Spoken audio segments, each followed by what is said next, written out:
Now at 11, stormy Saturday. Pop-up storms lead to big damage in parts of the area. What the Sunday ahead looks like, we time out the next round of rain and when it could hit your neighborhood. Emotional evening, the calls for change, the lives remembered, and how one university wants to better the community. Fewer officers. Why a group of local mothers took to the streets to demand less police presence at their children's schools. And what they'd like to see instead. Now, ABC 7 News at 11 on your side. Well, it was a day of mixed weather around the DMV. Some of us saw sun, others strong storms, and now it is a cloudy, muggy night for many of us. Now we're looking ahead and wondering what's on tap for the night ahead and if that could include another round of rain. Meteorologist Brian Vandegraff is watching the radar and tracking this hour by hour. Brian. More on that coming up in just a bit. All right, Brian, thank you very much. Well, a scary evening for a family in Chevy Chase after a tree fell on their home. They had just come in for the night, ordered a pizza, and were sitting down for dinner when a bolt of lightning changed everything. The lightning just hit, and all of a sudden we heard the house. It just sounded like a crackle. The thing that we are happy about is that we got out of the house in time, because if not, we could have really been hurt. Now, one of her sons did get hit by sheetrock, but no one was seriously injured. Well, now this family is asking for prayers and looking for a roof over their heads because their home has been deemed unsafe. And in Bethesda, a fallen tree caused road closures and workarounds. This was along Jones Bridge Road between Rockville Pike and Connecticut Avenue. Crews had to clear that tree and other debris before the road could reopen to traffic. No reports of injuries there. And you can get lightning alerts sent straight to your phone and know when severe weather is on the way to your area. Just download the Stormwatch 7 weather app. And breaking news now. 4 men have been identified and will face charges for damaging and attempting to tear down the Andrew Jackson statue in Lafayette Square. On Monday, protesters tied ropes and straps to the statue and tried to yank it off of its pedestal. Only one of those 4 men has been arrested and will appear in court on Monday. Now, those charges come just one day after President Trump tweeted out this poster from the FBI. Agents are trying to find at least 15 people who tried to pull down that statue. Now, any damage of $1,000 or more to federal property is considered a felony. Well, tonight, the University of the District of Columbia held a special event to demand justice for Black lives lost to racism. The school held a candlelight vigil to honor those lives. ABC 7's Tobias Rodriguez was there and has a look at the emotional evening. And also in the district today, protesters marched from Malcolm X Park to the John Wilson Building. That's where the offices of Mayor Muriel Bowser are located. This group, like many others, demanding an end to police brutality and changes within MPD. And in Richmond, 6 protesters were arrested last night after a standoff with police. Officers tried to clear the area near the Robert E. Lee Memorial when protesters launched fireworks at them. And police say another officer was hit with a paintball. That's when police declared an unlawful assembly. 1 officer was injured and taken to the hospital. Now, protests are taking over cities nationwide in the wake of the death of George Floyd. And now there's a new call for justice following the death of another black man, this time in Aurora, Colorado. Andrew Dimbert with the details on some of the movements happening across the country. Andrew Dimbert, ABC News, Washington. In the district today, a new perspective on the discussion about race in America. This time it's coming from a group of moms, and they're talking about the role of officers at schools. They want to pull police out of the school system to free up those funds for other services. Our schools need more guidance counselors. They need social workers. We need more robust after-school programming that parents are not having to pay for. Now, that group marched from the U.S. Navy Memorial Plaza to the National Museum of African American History and Culture. And a history lesson in D.C. about D.C. wrapped up today. The so-called Chocolate City Experience aimed to celebrate the black culture and black history of the district at Black Lives Matter Plaza. Now, while there, visitors could shop at a farmer's market, learn more about local black-owned businesses, and celebrate community. Organizers say they wanted to invite people of all backgrounds to an event that could unify them. And new at 11, LGBTQ communities across the world came together today to celebrate global pride. This weekend's celebration are taking place online. The events include speeches and performances. And the goal is to highlight the diversity of the global LGBTQ community. Governor Ralph Northam gave a message on the live stream this evening and mentioned the Virginia Values Act.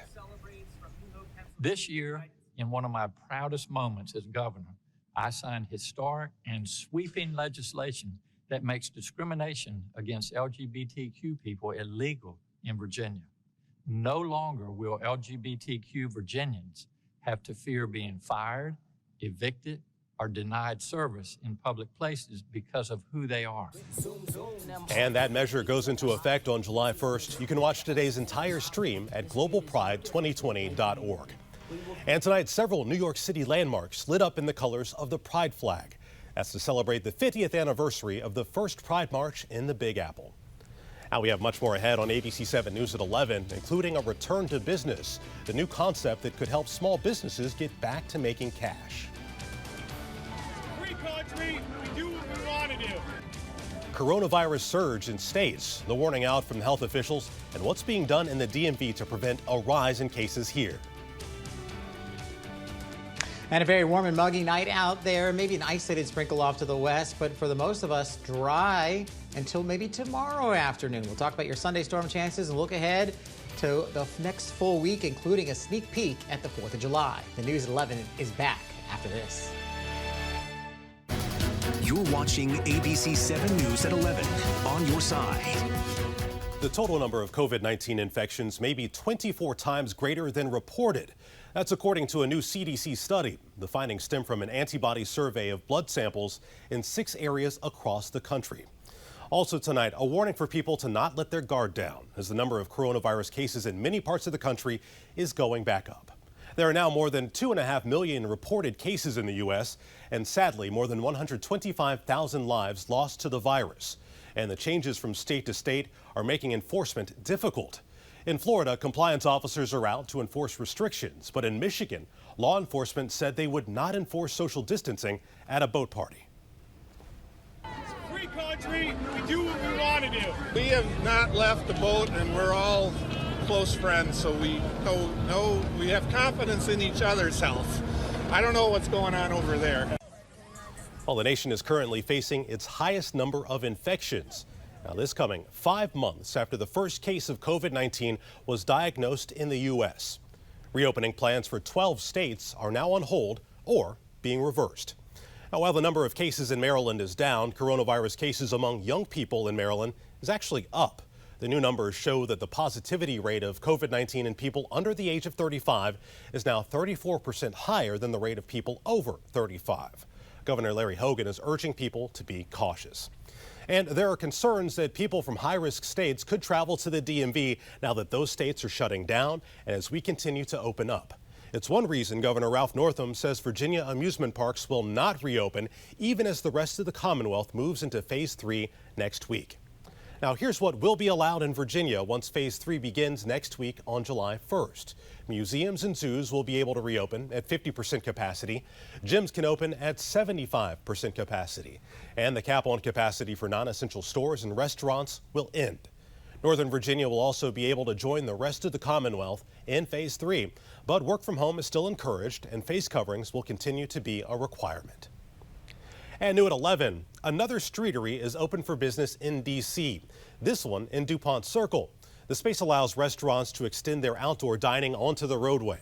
Organizers say this weekend is a test run for the streetery. Rakuya and Kramer Books are the 2 restaurants that you can grab a bite to eat at while social distancing. Owners tell us it's a much-needed boost for their business. It's very successful last night. People are happy about it. It's just perfect for them because we can be 6 feet apart from another table, and then they will feel more comfortable to dining in with us. Now, Rakuya says their servers wear masks and face shields, and they ask customers to wear masks while ordering. And it might have been a pretty good day for them to get outside and eat outside, but they might have had to duck inside for a little bit because of some rainstorms passing through the area. Yeah, you know, there were just a couple of them that worked their way through, Carl, but the ones that did come through did pack a bit of a punch. An Ohio man who survived COVID-19 says it's all thanks to the care that he got from a very special nurse. Walter Ruiz tested positive in May and had to spend weeks in the hospital. He says he felt near death and nearly gave up, but nurse Lisa Lane encouraged him to keep fighting. When she told me don't quit, and she get my hand and she told me don't quit, she will be my hero for the rest of my life. I think the words when she told me you can make it, don't quit, they give me power. That is powerful. Mr. Ruiz also had this sign made to show his gratitude for all of the healthcare workers. And take a look at this. For 10 weeks, Margaret Payne climbed the stairs of her Scottish home, and that equaled nearly 2,400 feet, the height of Scotland's iconic Sylvan Mountain. Payne, who is 90 years old, young rather, raised over $500,000 for the National Health Service. And we're tracking storm chances for the Sunday ahead. A final check on the forecast coming up next.